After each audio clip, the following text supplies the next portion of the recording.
E depois de um ano de espera, o Flamengo poderá ter a oportunidade da revanche contra o Fluminense em uma final do Campeonato Carioca. Meus irmãos rubro-negros, sejam muito bem-vindos a mais um vídeo do canal Dom e Ian Saudações Rubro-Negras. Eu vou falar, claro, a respeito de Flamengo e Vasco, que vão se enfrentar neste domingo às 18 horas no Maracanã, pela segunda partida das semifinais do Campeonato Carioca. Vou falar sobre De Arrascaeta, que é dúvida, Everton Ribeiro, Jorge Jesus, além de outros temas relacionados ao nosso clube do coração. Mas antes eu gostaria de pedir a você, irmão rubro-negro, irmã rubro-negra que ainda não segue o nosso canal, por favor, siga o nosso canal. Não custa absolutamente nada, você não paga nada. Basta clicar no botão vermelho escrito inscreva-se. E por favor, também não deixe de deixar o like no vídeo, porque isso é muito importante para que a gente possa crescer.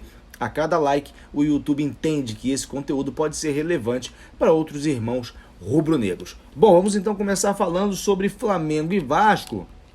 Claro, o Flamengo tem a vantagem, como você já sabe, o Flamengo conseguiu reverter a vantagem que inicialmente era do Vasco da Gama. O Vasco poderia até empatar, né? E aí teria a manutenção da vantagem na segunda partida. O Flamengo conseguiu ganhar por 3-2, gol muito bonito do De Arrascaeta, erro bizarro do zagueiro do Vasco, que deu a bola no pé do Pedro, erro também do lado do Flamengo. Foi uma partida bastante confusa, tecnicamente não foi muito boa, mas o Flamengo conseguiu a vitória. Agora, tem alguns mistérios nessa escalação do Vitor Pereira amanhã. Primeiro tem que falar sobre Davi Luiz e Felipe Luiz, que estarão à disposição. Inclusive, há uma ideia de que o Felipe Luiz possa começar na lateral esquerda. É claro que uma comparação dele com Ayrton Lucas é impossível. Um já está em fase final de carreira, Felipe Luiz, e outro está no auge, corre muito, muito agudo, oportuniza várias jogadas de ataque. Por outro lado, o Felipe Luiz é aquele cara que joga com sabedoria dentro de campo e poderia cadenciar mais o jogo. Ele não precisa correr para se colocar bem dentro de campo. Ele tem também as suas vantagens, está fora desde a final da Libertadores da América do ano passado e poderá figurar amanhã. O Gerson também está voltando de suspensão, ele que tinha sido expulso, né? Na verdade ele estava pendurado, né? Tomou o cartão amarelo contra o Fluminense e aí não jogou na partida contra o Vasco. Foi exatamente isso. Ele volta agora, na segunda partida contra o Vasco, e aí tem-se a dúvida sobre quem vai jogar ao lado dele.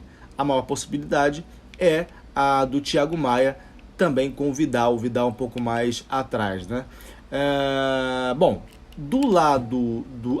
tem também a questão, não posso esquecer, da lateral direita, porque o Flamengo está vivendo um drama, né? O Mateuzinho se machucou, vai ficar cerca de 3 meses fora. O Varela vinha sentindo dores no pubis, aliás, esse pubis tem sido um problema na vida dos jogadores do Flamengo. Pedro já teve problema com o pubis, o De Arrascaeta já teve ano passado, e vou falar sobre ele daqui a pouco. Agora o Varela, mas o Varela treinou hoje de manhã lá no CT Ninho do Urubu. Ontem o Flamengo fez treino nesse sábado de manhã também, e ele treinou, tal como o Wesley, que também é lateral direito, e estava voltando, estava no período de transição de recuperação aí de uma lesão. Eles treinaram. Agora, se eles vão poder jogar ou não, já são outros 500. A ideia, o que está circulando, é que o Everton Cebolinha pode fazer às vezes de lateral direito, caso não haja um de ofício disponível. Aliás, na partida contra o Vasco, depois que o Mateuzinho se machucou, foi necessário utilizar o Matheus França improvisado, né? Então, a gente tem essas dúvidas, né? A provável escalação do Flamengo vem com Santos, Fabrício Bruno, que marcou o gol da vitória, Rodrigo Caio, Léo Pereira, Everton Cebolinha ou Varela, né? Como eu falei, Thiago Maia, Gerson e Ayrton Lucas, Everton Ribeiro ou Arrascaeta, já vou falar por quê, Gabigol e Pedro. Sobre o Arrascaeta novamente está sentindo o pubis. Dores que o perturbaram muito no ano passado. Ele teve que jogar no sacrifício Copa do Brasil, Libertadores, naquela reta final do ano, inclusive ele estava sendo poupado só para esses campeonatos, e depois que o Flamengo ganhou a Libertadores, ele simplesmente parou de jogar para poder se preparar para a Copa do Mundo. Agora ele sente outra vez dores no pubis e vira dúvida. Ele fez uma postagem lá no Instagram dele, uma postagem falando sobre o jogo, né? Aquelas postagens tipo chamada comercial do jogo.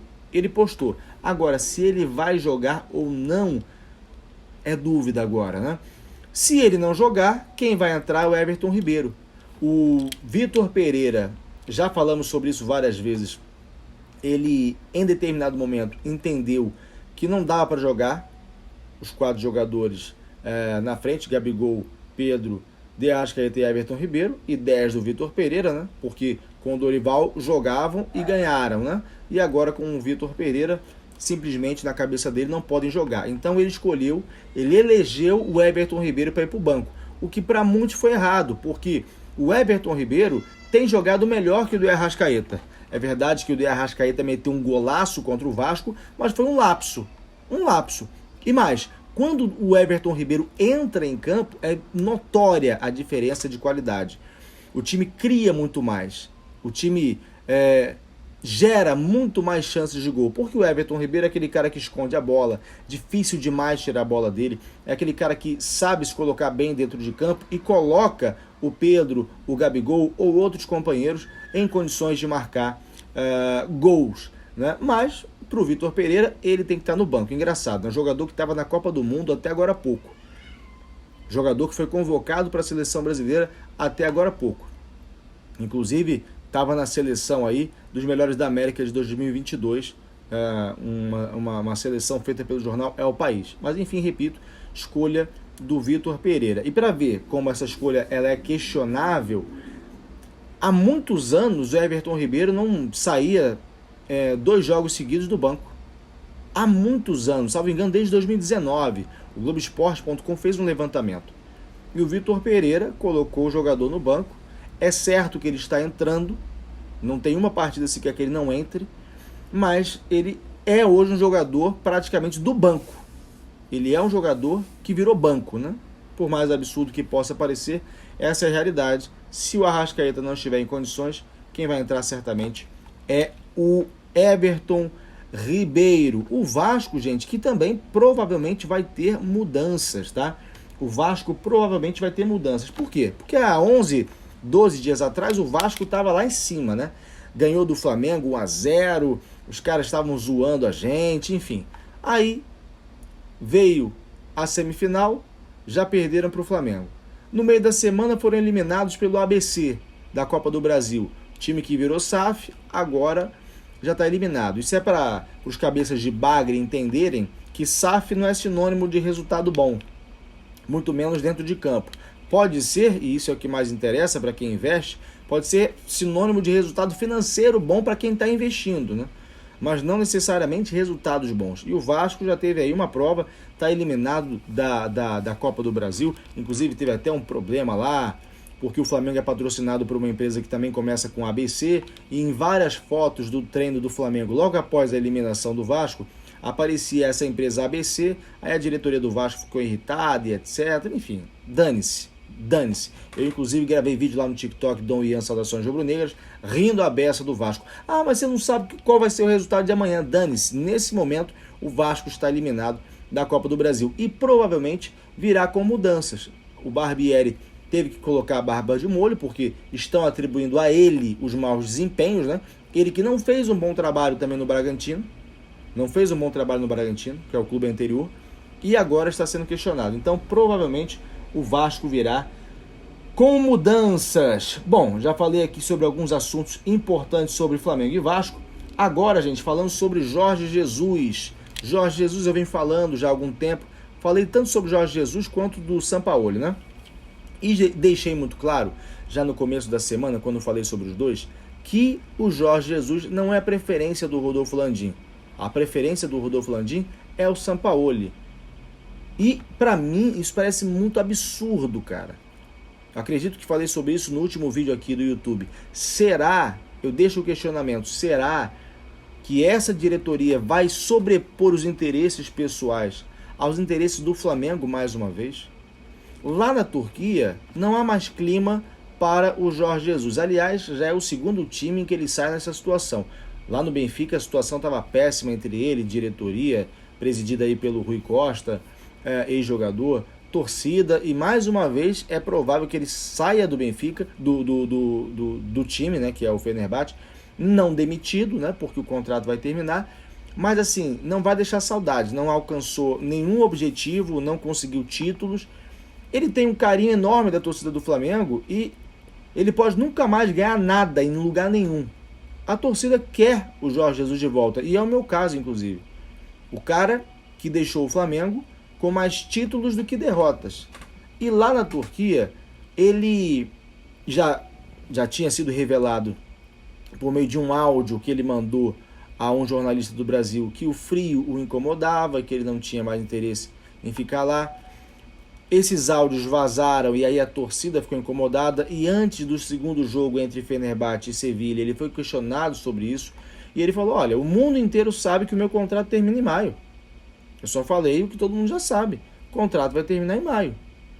E aí o clima ficou ruim, o Fenerbahçe ganhou do Sevilha por 1-0, mas tinha perdido o outro jogo por 2-0, e aí ficou eliminado da Liga Europa. Tem ainda a Copa da Turquia e o Campeonato Turco para poder disputar, mas está atrás. E aí, gente, nesse momento não tem clima. E se sabe que existe um carinho muito grande da torcida do Flamengo por ele. O problema é a diretoria.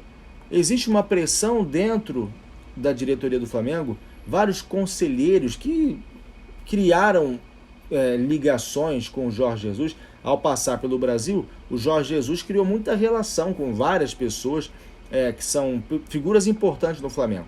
E essas figuras estão pressionando o Rodolfo Landim para que em maio o Flamengo contrate o Jorge Jesus. O problema é que o Rodolfo Landim não quer. O Jorge Jesus não é a preferência do Rodolfo Landim. O Rodolfo Landim, ele quer manter o Vitor Pereira. Ele acredita na evolução do trabalho do Vitor Pereira, algo no qual eu não acredito, já falei para vocês. Para mim, o que o Vitor Pereira consegue mostrar, ele já mostrou, e da pior maneira, num terrível começo de temporada. E ele gosta muito do que vê no dia a dia do clube. Ora, dane-se o que acontece no dia a dia. Eu não quero saber, meus irmãos rubro-negros, se o treino do Vitor Pereira tem intensidade, se ele tem, enfim, jogadas revolucionárias nos treinos. Para mim pouco importa. O que importa a mim, e certamente a você que me assiste, é o que a gente vê em campo. Se no treino eles fazem chover e em campo não conseguem reproduzir o que é passado no treinamento, não importa, porque é do campo que se tiram os títulos, que sai o dinheiro que o Flamengo ganha, etc. Então, assim, eu acho um absurdo, é bem a cara do Rodolfo Landim manter o Vitor Pereira. Eu não acredito, mas não duvido também que ele seja mantido após o Campeonato Carioca. E mais uma vez, vamos perder a chance de contar com o Jorge Jesus, que no mínimo, meteria medo nos demais times, porque certamente todo mundo vai lembrar de 2019. Rodolfo Landim, que estava tentando uma manobra agora dentro do Flamengo para poder ter uma reeleição. Hoje o estatuto só permite que haja uma reeleição após uma primeira eleição. Ele estava querendo se eleger pela terceira vez. Eu acho isso um absurdo. É o quê? É monarquia? Eu acho isso um absurdo, mas não vai passar por várias questões, mas é bom que se conste aqui. É bom que se conste. Pode ter conquistado títulos, está na história do time, mas não pode se achar dono do Flamengo, tá? Precisava falar sobre isso rapidamente. Jorge Jesus, então, não tem a preferência de Rodolfo Landim e eu temo que ele não venha. Bom, orçamento do Flamengo, gente. O orçamento do Flamengo esse ano ainda está na casa de 1 bilhão. Foi oficializado pelo Flamengo, pelo próprio Flamengo, o orçamento para 2023, que é de 1 bilhão. Tem um orçamento um pouco menor do que o ano passado, 158 milhões de reais a menos, porque nesse ano a diretoria está levando os títulos menos em consideração. A premiação de títulos está mais baixa, né? Por tudo que o Flamengo já perdeu e também pela projeção que se tem aí para o restante do ano. Então, 158 milhões a menos do que o ano passado, mas ainda assim é muito dinheiro, é o time que mais arrecada. O Flamengo, desse valor, tem aí comercial 295 milhões, direitos de transmissão 272 milhões, match day, né, que é dia de jogo, 211 milhões, prêmios 118 milhões, transferências 61 milhões, já dobrou a meta de transferências, já falei sobre isso ainda em janeiro, principalmente depois da venda do João Gomes, né? O Flamengo já arrecadou mais 120 milhões em transferências, tem aí também do Matheus Tuller, tem do Ramon, etc., Rodinei também. Patrimônio líquido 376 milhões e endividamento líquido 251 milhões, que na verdade são despesas que o Flamengo tem. O Flamengo não pode ser considerado um time endividado, né, como é o Corinthians, como são vários outros times. Interessante, mas não pode cair, né? Poderia ser muito melhor se a gente tivesse ganhado os títulos. E aí eu digo, só uma reflexão aqui, não quer pagar 15 milhões de multa para poder mandar o Vitor Pereira embora? Mas quanto que esse cara já fez a gente perder, perdendo títulos? Quantos milhões? Muito mais do que 15. Bom, para finalizar o vídeo, interesse no zagueiro do Flamengo, o jovem Cleiton. O Cleiton, gente, que jogou muito bem na partida contra o Botafogo, que o Flamengo jogou com jogadores sub-20. Já falei para vocês que quem botou a gente nos piores momentos nesse ano foi o time titular. Todas as vezes que o Flamengo precisou do sub-20, o sub-20 deu recado em campo, conseguiu ganhar. E o Cleiton é aí um destaque do Flamengo. Já foi de interesse do Grupo City contratar o Cleiton, né? Aí, no caso, o Bahia queria contratá-lo. O Flamengo deixou claro que só vende pela bagatela de 5 milhões de euros. Agora tem interesse do Sporting de Portugal, né? Para tentar salvar a joia do Flamengo, para tentar mantê-lo no Flamengo, o Flamengo colocou aí uma multa de 30 milhões de euros. Ele tem contrato até 2025 no Flamengo, né? A princípio, o Flamengo não está precisando vender. É um cara que tem futuro, pode até se valorizar mais, mas quem quiser levar vai ter que pagar aí esse valor de 5 milhões de euros, equivalente aí a 28 milhões de reais. Estou falando do Cleiton, zagueiro do Flamengo. Bom, gente, muito obrigado a vocês que ficaram até aqui. Deixa o like no vídeo, siga o canal, você não paga absolutamente nada. E eu tenho a certeza que amanhã nós vamos sair vitoriosos da partida contra o Vasco e vamos ter a oportunidade de vencer o Fluminense na final do Campeonato Carioca. O Fluminense tinha perdido o primeiro jogo por 2-1 contra o Volta Redonda, meteu 7-0 agora na segunda partida, né?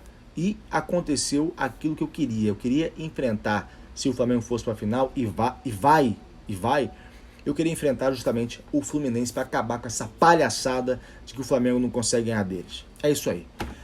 Que Deus nos livre do mal, da inveja alheia. Isso aqui é Flamengo. Saudações rubro-negras. Deus nos defenda. Flamengo. Vejo vocês no próximo vídeo. Fui.